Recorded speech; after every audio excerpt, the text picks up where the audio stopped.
సంవత్సరాల తరబడి ఎన్ని మందులు వాడినా మీ మోకాల నొప్పులు తగ్గట్లేదా? ప్రాణ పెయిన్ క్లినిక్ లో అత్యాధునిక చికిత్స.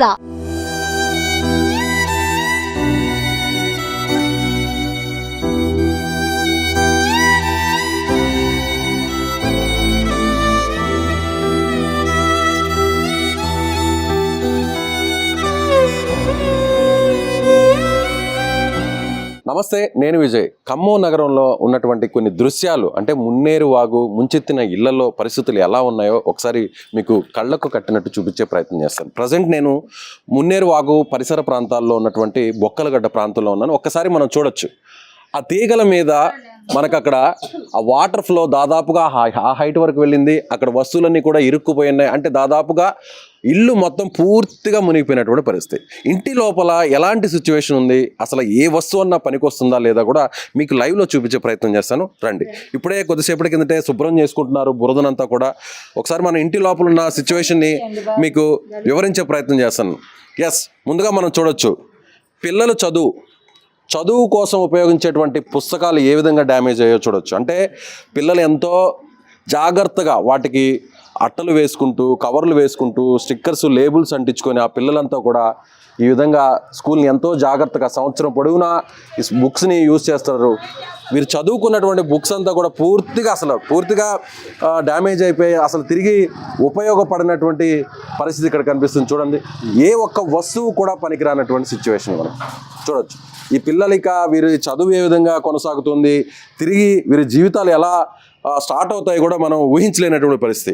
అదేవిధంగా ఇంటి బయట మరొక దృశ్యాలు, అంటే గుర్తుగా జ్ఞాపకార్థంగా ఈ కుటుంబాలకి ఏవీ మిగలలేదు అన్నదానికి మరొక ఉదాహరణ వీరి ఆల్బమ్. ఎంతో జాగ్రత్తగా కుటుంబాలు ఇలా ఫోటో ఆల్బమ్ని పెట్టుకుంటారు. చిన్నప్పటి నుంచి కొన్ని సంవత్సరాల పాటు ఈ ఆల్బమ్ ఉంటుంది. తరతరాలు కూడా, అంటే మిగిలినటువంటి వారికి మనవాళ్ళు కావచ్చు, బిడ్డలు కావచ్చు, ఆ తర్వాత తరాల వారందరికీ కూడా ఇలాంటి జ్ఞాపకాలే మిగులుతాయి. ఇలాంటి ఫోటోలే వారందరికీ కూడా చిన్ననాటి వయసులో ఉన్నటువంటి పిల్లల ఫోటోలు కావచ్చు, పెద్దవారి ఫోటోలు కావచ్చు, ఫంక్షన్ ఫొటోస్ కావచ్చు, అలా ప్రతి ఇంటిలో కూడా ఫ్యామిలీ ఆల్బమ్, ఫోటో ఆల్బమ్ని డబ్బు కంటే కూడా, బంగారం కంటే కూడా ఎంతో వాల్యూగా చూసుకుంటారు. కానీ ఇలాంటి మెమరీస్ అన్నీ కూడా పూర్తిగా చెదిరిపోయాయి. చూడొచ్చు ఎంత దారుణం. పాప ఫోటో చూడండి. ఇలాంటి ఫొటోస్ దాదాపుగా అనేక వస్తువులంతా మొత్తం బురద, ఎక్కడ చూసినా కూడా పనికిరాని విధంగా, ఉపయోగపడని విధంగా మొత్తం ఉన్నటువంటి పరిస్థితి. చూడండి, ఐడి కార్డు, చిన్న పాప స్కూల్కి వెళ్ళేటువంటి ఐడి కార్డు మెడలో వేసుకొని ఆ చిన్నారి బిడ్డలు ఈ విధంగా ఐడి కార్డుని తీసుకొని స్కూల్కి వెళ్తుంటే ఎంతో ఇష్టంగా వారి స్కూల్కి సంబంధించినటువంటి ప్రతి వస్తువుని పిల్లలు జాగ్రత్తగా తీసుకుంటారు. ఎవరైనా వాటిని కాస్తంత డిస్టర్బ్ చేసినా కూడా వాళ్ళు ఏడుస్తూ ఎంతో ఇబ్బంది పడుతూ ఆ వస్తువుల కోసం మారం చేస్తుంటారు. కానీ ఇక్కడ చూడొచ్చు, you Kavya 8th class student, ID number, ID card. So పిల్లలకు సంబంధించిన పాప స్కూల్ కూడా గవర్నమెంట్ హై స్కూల్లో చదువుతుంది. Mayabazar Khammam student ID card. ఇలాంటి దృశ్యాలు ఒక చిన్న ఉదాహరణ. అలాగే దేవుడికి సంబంధించి కూడా ప్రతి ఒక్కరు కూడా, దేవుడా నువ్వే మమ్మల్ని కాపాడాలి, ఏ కష్టం వచ్చినా కూడా మాకు దేవుడు అండగా ఉంటాడు, దేవుడే మమ్మల్ని అన్ని విధాలా కాపాడుతారంటూ కూడా ప్రతి ఒక్కరు కూడా వారి ఇష్టదైవాలని పూజిస్తుంటారు. ఇక్కడ ఒక దృశ్యం చూడొచ్చు, మనం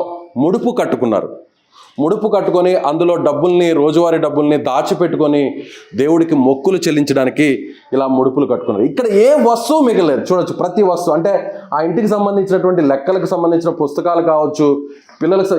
ఇక్కడ రండి, మరొక దృశ్యం. మనకి ఎవరు కూడా ఒక రూపాయిని కూడా చేతులారా వదులుకోరు. చూడండి, ఇక్కడ డబ్బులు కనిపిస్తున్నాయి, చూసారమ్మా? ఇదోండి, చూడండి డబ్బులు ఏ విధంగా, అంటే వీరు కనీసం వాటిని చూసుకునేటువంటి పరిస్థితుల్లో కూడా లేరు. మొత్తం తడిచిపోయాయి ఇదే విధంగా, ఎక్కడా లేవు. చూడండి ఇదే విధంగా. చూడండి అమ్మా, ఏంటమ్మా మీరు ఏం చేయాలి అసలు? హుండీ ఇది దేనికోసం ముడుపు? అది దేవుడికి అండి, వెంకటేశ్వర స్వామికి పెట్టాము ముడుపు. వెంకటేశ్వర స్వామికి. ఎక్కడ, ఏ గుడికి వెళ్ళి మొక్కు చెల్లించుకోవాలని? తిరుపతి. మేము తిరుమలకి వెళ్ళాలని. సో ఈ డబ్బులంతా హుండీలోకి సంబంధించిననా? చూడొచ్చు, వెంకటేశ్వర స్వామికి ఏడుకొండల వాడు, మొక్కులు తీర్చేవాడు, ఆపదల మొక్కుల దేవుడిగా చెప్పుకునేటువంటి వెంకటేశ్వర స్వామికి కట్టినటువంటి ముడుపు. ఆ ముడుపులో ఉన్నటువంటి డబ్బులంతా కూడా ఈ విధంగా మొత్తము ముడుపు ఇదైపోయింది, డ్యామేజ్ అయిపోయింది, ముడుపు బయటకు వచ్చేసింది. ఆ లోపలంతా కూడా పూర్తిగా నీళ్లతో నిండిపోయినటువంటి పరిస్థితి. ఇక్కడ ఈ కుటుంబానికి సంబంధించినటువంటి మహిళ ఉన్నారు, ఆమెతో మాట్లాడదాం. అమ్మా, ఎన్ని గంటలకు వచ్చింది ఫ్లడ్? ఏంటి అసలు? తెల్లారి గట్లల్లా 3ంటికి స్టార్ట్ అయిందండి. 3ంటికి చూసాం మేము. 3ంటి కాడ నుంచి వస్తుంది అన్నారు. ఒక అరగంటలో మొత్తం కమ్మేసింది. మొత్తం హాఫ్ అన్ అవర్ లో. అప్పుడు మీరు అందరూ బయటకు వెళ్ళిపోయారు. ఇక బయటకు వెళ్ళిపోయాం. అసలు ఉండనివ్వలేదు. పోలీసులు అప్పుడు చెప్తూనే ఉన్నారు, ఖాళీ చేయండి, పైన ఏ కట్టలు తగినాయి ఖాళీ చేసేయండి అని అన్నారు. అంటే మేము ఖాళీ చేసి స్కూల్లో ఉన్నాం. మీ వారు ఏం చేస్తుంటారు? ఉల్లిగడ్డలు అమ్ముతాం. ఉల్లిగడ్డలు అమ్ముతుంటారు. మీ పిల్లలు? మా పిల్లలు చదువుకుంటారు. ఎంతమంది పిల్లలు ఉన్నారు? ముగ్గురు చదువుకుంటారు. ఏ క్లాస్ చదువుతున్నారు? పెద్ద అబ్బాయి 10వ క్లాసు, చిన్న అమ్మాయి 8, ఆ చిన్న అమ్మాయి 6. వీరందరూ ఎక్కడ ఉన్నారు ఇప్పుడు? స్కూల్ అక్కడ కాలేజీలో ఉంచి వచ్చామండి. హ్యాబిటేషన్ సెంటర్ లో ఉన్నారు అక్కడ పునరావాస కేంద్రం. ఒకసారి డ్యామేజ్ అయింది ఆ పాప స్కూల్ బ్యాగ్ చూడొచ్చు ఒకసారి. స్కూల్ బ్యాగ్ ఏంటమ్మా అది? మొత్తం అంటే ఏ వస్తువులు పోయాయమ్మా? ఏ వస్తువులు డ్యామేజ్? మొత్తం ఖరాబ్ అయిపోయింది. పిల్లలు మంచిగా చదువుకున్న వాళ్ళు పిల్లలు నిన్న వచ్చి బుక్సే చూస్తున్నారు. పిల్లలు బాగా చదువుతారా? బాగా చదువుతారండి. అప్పటి వరకు ఒక బాబు 10th క్లాస్, మరొక పాప 8th, 6th క్లాస్ చదివేటువంటి 3 పిల్లలు ఉన్నారు. సో వారికి సంబంధించిన బుక్స్, బ్యాగులు, ఏ వస్తువు కూడా మిగలేదు. ఏ వస్తువు కూడా ఇక్కడ కనీసం ఆనవాళ్ళు కూడా లేనటువంటి పరిస్థితి. మొత్తం డ్యామేజ్ అయిపోయామ్మా. అసలు చూశారు కదండి లెవెల్ మీరు ఇప్పుడు చూశారు కదా. నేను చెప్పడానికి ఏముంది, టీవీలు అన్నీ పోయినాయి. అసలు ఏమీ లేవు ఇంట్లో. వండుకోవడానికి కూడా ఏమీ లేవు. అగో పెట్లు గిట్లు మొత్తం బట్టలు గిట్టలు మూటలు అక్కడ వండుగట్టి అక్కడ చిక్కుతే తీర్చుకొని రాత్రి జాడించుకొని అడేసుకొని మళ్ళీ అక్కడికి వెళ్ళాం నైట్. సో ఇలాంటి దృశ్యాలు, కట్టుబట్టలు కూడా మిగలేదు, ప్రతి దాచిపెట్టి. కార్డులు కూడా పోయినాయండి మాకు. ఆధార్ కార్డులు పోయినాయి, పిల్లలు ఫోటోలు పోయినాయి, అన్నీ పోయినాయి. అంటే ఒక అడ్రస్ లేకుండా రోడ్డు మీద పడతారు అని అంటే ఒక చిన్న ఉదాహరణ చాలా మంది చెప్తుంటారు కదా. ఇలా చాలా కుటుంబాలు, వేల కుటుంబాలు రోడ్డును పడ్డాయి. కనీసం అడ్రస్ కూడా లేకుండా రోడ్డును పడ్డారు అని మనం అంటుంటాం. అలాంటి మాటకు ఒక ఉదాహరణ ఏంటంటే కనీసం ఆధార్ కార్డులు లేవు, ప్రభుత్వానికి సంబంధించినటువంటి ధృవీకరణ పత్రాలు ఏం లేవు, పిల్లలకు సంబంధించినటువంటి సర్టిఫికేట్స్ లేవు. ప్రతి ఒక్కటి కూడా పూర్తిగా కొట్టుకుపోయాయి. అంటే రేపటి నుంచి వీరి జీవితాలు తిరిగి ఎలా కొనసాగించాలి, ఎలా ప్రారంభించారు కూడా అర్థం కానటువంటి పరిస్థితి. రోడ్డును పడ్డటువంటి ప్రతి కుటుంబం కూడా నిరుపేద కుటుంబం. పైసా కూడబెట్టుకొని ప్రతి వస్తువుని కొనుక్కునేటువంటి కుటుంబాలు ఇవి. ఇక్కడ చూడొచ్చు, ఎంతో డబ్బులు జాగ్రత్త చేసుకొని కూడబెట్టుకొని కొనుక్కున్నటువంటి వస్తువులు, కూలర్స్ కావచ్చు, ఫ్యాన్లు కావచ్చు, సైకిల్స్, పిల్లలు ఆడుకునేటువంటి వస్తువులు కావచ్చు, ఇవన్నీ కూడా పూర్తిగా కొలాప్స్ అయిపోయాయి. ఇలా చిన్నపిల్లలు ఇక్కడ కేవలం వారికి చూడొచ్చు, ఇక్కడ ప్రభుత్వం ఇచ్చినటువంటి ఫుడ్ ప్యాకెట్స్ మాత్రమే ఇక్కడ వీరికి ఉంటున్నాయి. ఇక్కడ చిన్నపిల్లలందరికీ కూడా కనీసం కట్టుబట్టలు కూడా లేవని చెప్తున్నారు. ఇక్కడ ఆల్రెడీ ఇదిగోండి ఒక చిన్న పాపకి ఫుడ్ పెడుతున్నారు. ఏంటమ్మా ఈ ఫుడ్ ఎక్కడ మీరు తయారు చేసుకున్నారా? గవర్నమెంట్ ఇచ్చింది. గవర్నమెంట్ ఇచ్చింది. ఎప్పుడు ఎన్ని రోజుల నుంచి అమ్మా ఈ విధంగా మొత్తం నీళ్ళలో మునిగిపోయి? మొత్తం శనివారం నైట్ నుంచి వచ్చిందండి వేరు. అసలుగా కట్టు బట్టలతో వెళ్ళిపోయాము.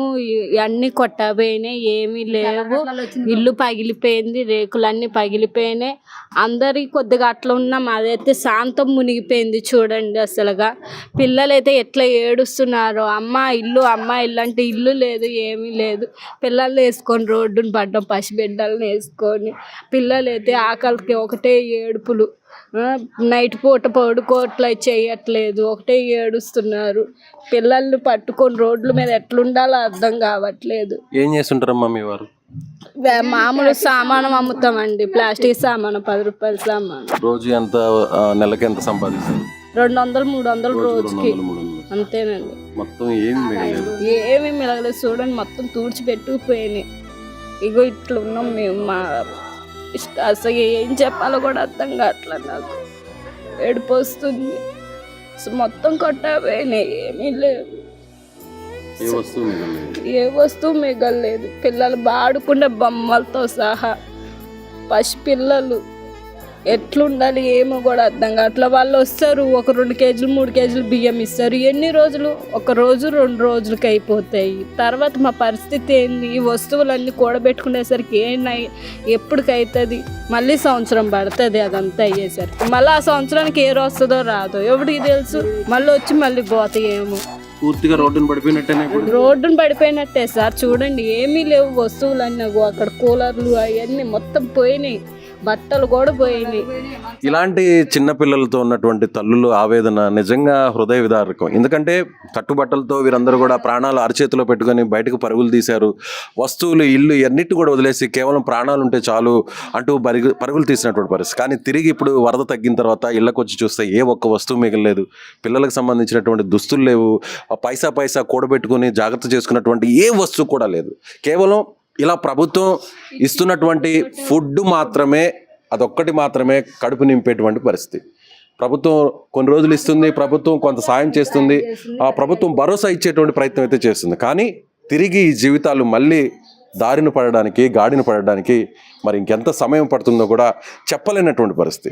ప్రతి ఇంటిలో కూడా ఇలాంటి సిచ్యువేషనే, ప్రతి కుటుంబాన్ని కదిలిస్తే ఇలాంటి సిచ్యువేషనే. ఏ వస్తువు మిగలలేదు, ఏ బట్టలు కూడా మిగలలేదు. కేవలం కట్టుబట్టలతో బయటకు వెళ్ళినటువంటి కుటుంబాలు ఇప్పుడు తిరిగి ఇంట్లోకి వస్తే ఎంతో అపురూపంగా జాగ్రత్త చేసుకున్నటువంటి ఏ వస్తువు కూడా కనిపించినటువంటి పరిస్థితి. సో ఇలాంటి సిచ్యువేషన్ ఖమ్మంలో ఎక్కడ చూసినా కనిపిస్తుంది. కెమెరామెన్ సాయితో విజయ్, సుమన్ టీవీ, ఖమ్మం నుంచి.